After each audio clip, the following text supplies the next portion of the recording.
घटना एका 3 वर्षांच्या चिमुकल्याची, सौरभची आहे.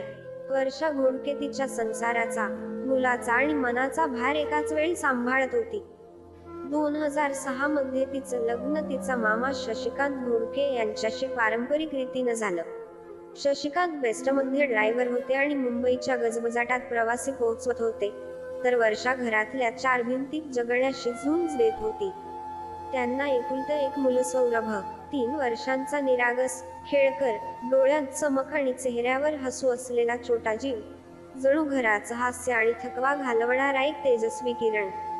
शाळेत जाणं, त्याचं छोटं जग, आईच्या हाताने सजलेली बॅग, डबा आणि पाण्याची बाटली, यात वर्षाला आनंद मिळायचा.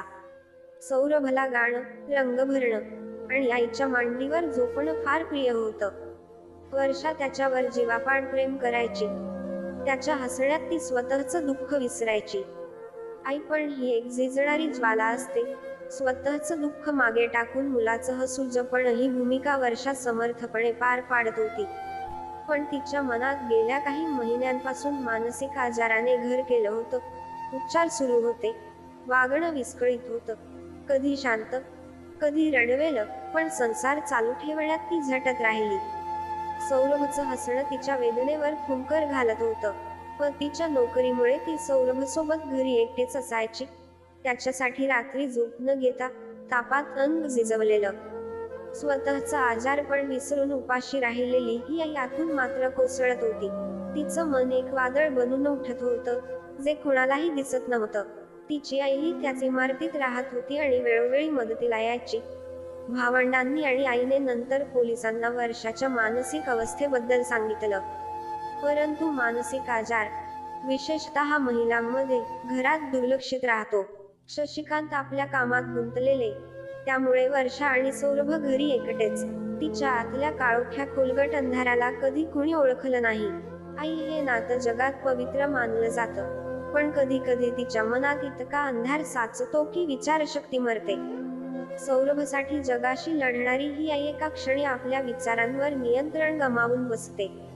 तिला वाटतं, आपण दोघं या जगात एकटे आहोत. तिने जो निर्णय घेतला, तो योग्य होता, पण तो का घेतला, हा प्रश्न गंभीर आहे. वर्षाच्या मनात अशाच एका क्षणी सगळं संपवण्याची कल्पना आली. तिला वाटलं असावं की हे जग त्यांच्यासाठी सुरक्षित नाही. म्हणूनच तिने घेतलेला निर्णय अत्यंत वेदनादायक होता. 6 डिसेंबर, ठिकाण घणसोली. सौरभ शाळेतून घरी आला. आईने त्याचं स्वागत केलं, बॅग घेतली आणि दिलं. पण त्या दिवशी तिच्या डोळ्यात एक वेगळंच सुन्नपण होतं. तिने त्याला बाथरूममध्ये नेलं. तो अजूनही आनंदात होता आणि तिथे तिने धारदार चाकूने त्याच्या गळ्यावर वार केला. सौरभ रक्ताच्या थारोळ्यात पडला. त्याचा श्वास कायमचा थांबला. लगेचच वर्षाने स्वतःचे मनगट कापून आत्महत्येचा प्रयत्न केला आणि बाथरूममध्ये कोसळली. नेहमीप्रमाणे आलेली वर्षाची आई दरवाजा उघडा पाहून आत गेली आणि बाथरूममध्ये पाहिलेलं दृश्य तिच्या आयुष्यभर लक्षात राहणार बनलं. सौरभ रक्तात न्हालेला आणि त्याच्या शेजारी वर्षा. तिने शेजाऱ्यांना बोलावलं, पोलिसांना कळवलं. वर्षाला वाशी, नंतर केएम आणि शेवटी सायन रुग्णालयात हलवण्यात आलं. कोपरखैरणे पोलीस स्टेशनचे वरिष्ठ निरीक्षक अरुण वालतुरे यांनी सांगितलं की वर्षावर लक्ष ठेवण्यात आलं आहे आणि डिस्चार्ज मिळाल्यावर तिला अटक करण्यात आली. सध्या ती जनरल वॉर्डमध्ये असून तिच्यावर शारीरिक जखमांवर उपचार सुरू आहेत. तिच्या मानसिक स्थितीचं मूल्यमापन मात्र अद्याप डॉक्टरांच्या निरीक्षणात आहे. ही संपूर्ण घटना समाजासाठी एक मोठा इशारा आहे. मानसिक आजाराकडे दुर्लक्ष केल्यास त्याचे परिणाम केवळ रुग्णापुरते मर्यादित राहत नाहीत. ते संपूर्ण कुटुंबाला उद्ध्वस्त करू शकतात. सौरभ आता नाही. त्याचं हसणं त्या घरात पुन्हा ऐकू येणार नाही. वर्षा रुग्णालयात आहे. तिच्या हातात सध्या फक्त बेडशीटचा कोपरा असेल, पण मनात एक भयंकर धग. तिचं कुटुंब दुःखात बुडालंय. शशिकांत अजूनही त्या मानसिक आघातातून बाहेर पडलेला नाही. सौरभचं भविष्य, जे त्यांनी उराशी बाळगलं होतं, राखेखाली गडप झालं आहे. वर्षाचं कृत्य गुन्हा आहे यात वाद नाही, पण त्या गुन्ह्यामागचं मन समजून घेणे आणि अशी वेळ पुन्हा कुणावरही येऊ नये यासाठी उपाय शोधणं हे समाजाचं कर्तव्य आहे.